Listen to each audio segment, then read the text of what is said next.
Të nderuar shikues, mëngjesin e sotëm në studion e editarit në A2CNN është bashkuar me ne për diskutimin e këtij mëngjesi zonja Ina Zhupa, zëdhënëse e Partisë Demokratike. Mirëdita dhe mirë se vini. Faleminderit për ftesën. Zonja Zhupa, është data 10 shkurt, nesër është 11 dhe ne festojmë 100 vjetorin e Tiranës si kryeqytet, një datë e rëndësishme dhe një vit historik. Po e vërtet, nesër Tirana zgjohet 100 vjeçe.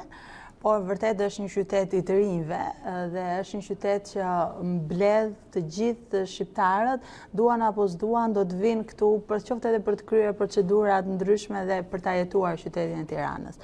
Qytetin e Tiranës sot e gjejnë ndoshta për çudi e gjen në një farë mënyrë të ngjashëm me 100 vjetorin për elementet e një kryetari bashkie që nuk është zgjedhur aty, po është emëruar siç 100 vjet më përpara, ku e vendosen me një dekret Fuat Toptanin, edhe velia sot vjen jo nga zgjedhjet, por ndryshon shumë në këto 100 vjet, sepse Tirana vërtet është zgjeruar, zmadhuar, ka marrë një pamje tjetër.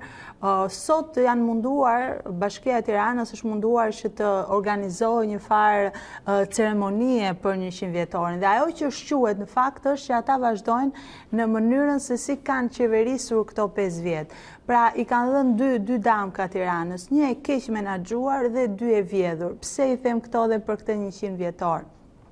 Bën në sheshin Skënderbej me motivin e një sheshi të bllokuar nga i cili nuk kalonte trafiku, me idenë që do të organizohen aty dhe koncerte dhe manifestime. Ishte një nga argumentet kryesore. Eksakt. Kurse koncertin për 100 vjetorin kanë vendosur të bllokojnë një shesh tjetër, sheshin Nënë Tereza, duke bërë nesër atje koncertin në orën 19. Dhe ka një javë që bllokojnë edhe sheshin Nënë Tereza përpara përgatitjet, ashtu siç ta bllokojnë dhe mbrapa për të hequr elementet e audios edhe pajisjet e tjera. Kjo tregon një keq menaxhim, pra në të voglën e vet edhe me rastin e 100 vjetorit tregon që ne harxojmë parat për një gjë dhe nuk ja marrim funksionin e saj mbrapsht, por bllokojmë sheshe tjera, rëndojmë trafikun e Tiranës. Pra keq menaxhimi është karakteristik që e gjen sot Tiranën në 100 vjetor. Dhe elementi tjetër është Tirana e vjedhur, siç vidhen çdo ditë pafund fondet e Tiranës, tenderat e Tiranës, rrugët e Tiranës, hapësirat publike të Tiranës me leje ndërtimi.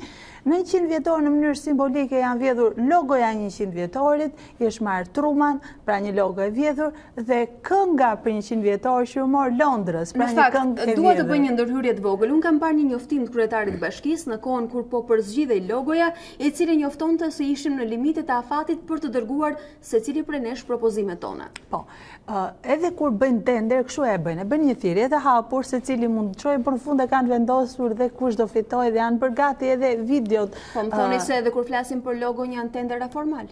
Dhe kur me sa shikoj unë, pra duke marrë parasysh rezultatin që doli si gjithë të tjerat, një logo e vjedhur, nuk besoj se qytetarët e Tiranës, ata ishin ata që na lajmëruan për të na thënë që kjo është logo, sepse ne gjitha informacionet nuk mund t'i dim. Qytetarët e Tiranës nuk do t'i zgjidhnin në vetes për 100 vjetor një logo që ishte e vjedhur nga diku tjetër, apo kënga e Tiranës. Ka këngëtarë të mrekullueshëm Tirana edhe me motivet tironëse, të cilat mund të ishin shumë mirë simboli për 100 vjetor. Ku është marrë kënga dhe si identifikuat që është huazuar? Kënga është marrë nga Londra, është kënga e Londrës dhe fjalë për fjalë është përkthyer, vetëm se ushqimet tipike për shembull të Londrës, ai thoshte avokado tost, ne thoshim fasule me pilav, domethënë ishin ndryshuar këto përshtatur, por ideja, teksti, mënyra se si video, gjithçka tjetër është marrë nga kënga Çfarë është Londra për ty. Ishte edhe kjo një sinjalizim që erdhi nëpërmjet qytetarëve, nëpërmjet mediave sociale, për ta parë neve, sepse kuptohet jo çdo gjë mund të ndiqet, çfarë këngësh kanë kryeqytetet e tjera.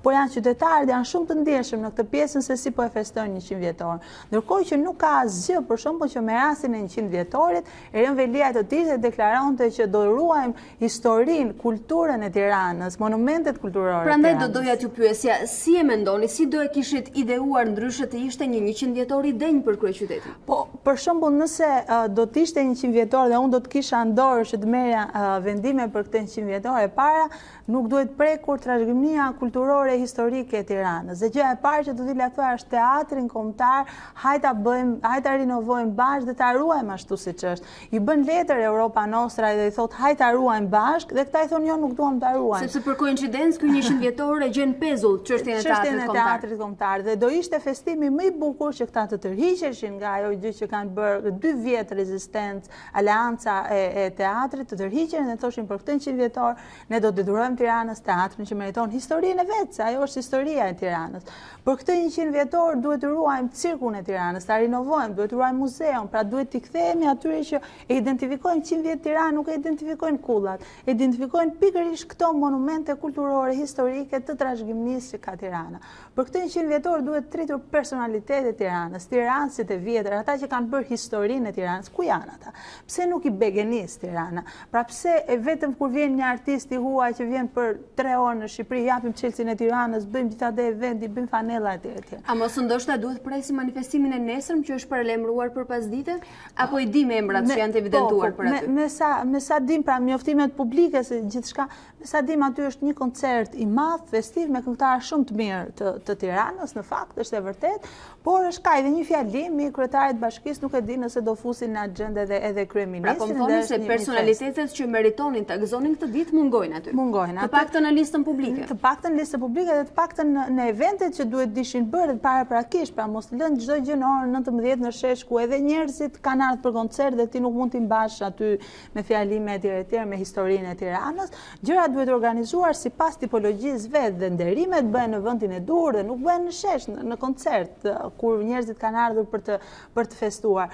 Pra e gjithë qasja që duhet për 100 vjetorin e Tiranës duhet të respektonte pikërisht çfarë po feston 100 vite. Pra traditën, njerëzit që kanë dhënë më shumë për Tiranën, historinë e Tiranës, elementet kulinarinë e Tiranës që mund ta bënë në një panajër më vetë edhe për të thirrur turistë edhe për të rizgjuar në një farë mënyrë atë që është Tirana. Pra duhet të konceptohesh si një festë e madhe për të kujtuar çfarë jemi nga vim dhe ku duhet shkojmë, dhe jo si një mënyrë për të treguar keqmenazhim edhe vjedhje, se mua kjo nuk më pëlqen.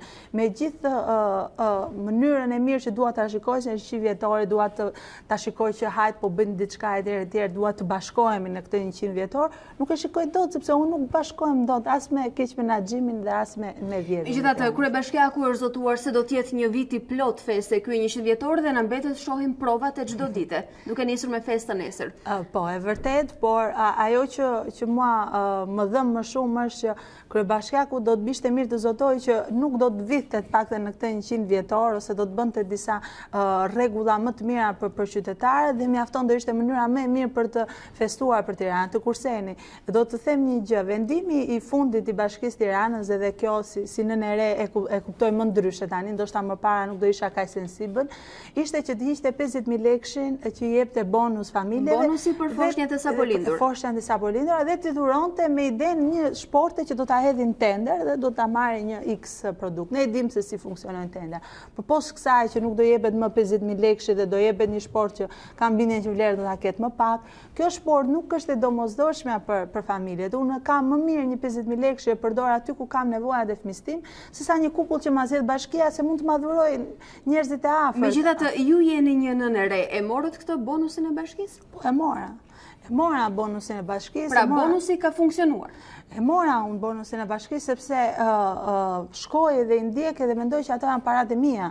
Pra nuk besoj se duhet të lë asgjë pa marrë nga ky shtet, ndërkohë që kam kontribuar pafund në këtë shtet. Kam dhënë taksat atimi nga rroga, nga pazari që pra, është një kthim mbrapsht nga taksat që janë nuk është një nder që mua po më bën Velia apo Rama, dhe patjetër që do shkoj ta marr çdo gjë që do më jepet mbrapsht nga taksat e mia, se jam qytetare e përgjegjshme.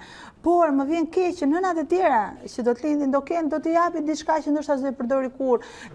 Kushdo që është nëna e di që bebet nuk janë një lloj. Njëri e përdor një krem caktuar, njëri ti bën alergji dhe nuk mund ta vendosi bashkia se çfarë kremi do vetë marrë. Pra kjo sport e parashikuar nuk besoni se u shërben nevojave të foshnjave. Nuk i shërben në radhë parë dhe e dyta do bëhet pjesë e një tenderimi, pra një abuzimi dhe do të heqit nga ajo 50.000 lekë që ata e merrnin dhe e përdorin për nevojat e tyre. Nuk ishte 50.000 lekë, nuk është asgjë kur ke një fëmijë të vogël, ta kesh parasysh është minimumi, por të paktën është diçka që dhe merr mbrapsht nga taksat e tua.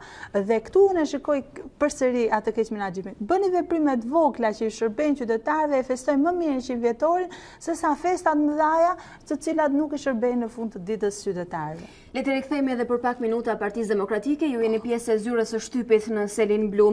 Ka pasur një standard të ri ose një risi në ekranet tona që vjen nga Zoti Basha, një mënyrë e re komunikimi. Ka filluar të përdor më rëndom rrjetet sociale elektorale ka zbarkuar më shumë në teren në biseda me qytetarët.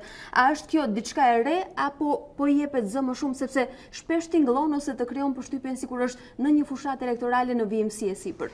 Ç'është e drejta zoti Basha thjesht ka zgjedhur që në këtë moment ta reflektojë atë që bën, ndërkohë që më përpara këto takime me qytetarët, takimet që ai bënte në prefe në Tiranë, me grupe të ndryshme, me studentët, me pensionistët e tjerë, nuk i reflektonte në rrjetet sociale, pasi ai besonte që kontakti drejt për drejt ishte i mjaftueshëm. Pra unë mjaftoj që të takoj edhe pra jo të demonstrohet publikisht. Ajo që ka ndryshuar në fakt është që njerëzit kanë nevojë ta shikojnë edhe atë që ndodh, sepse jo të gjithë arrin ta takojnë.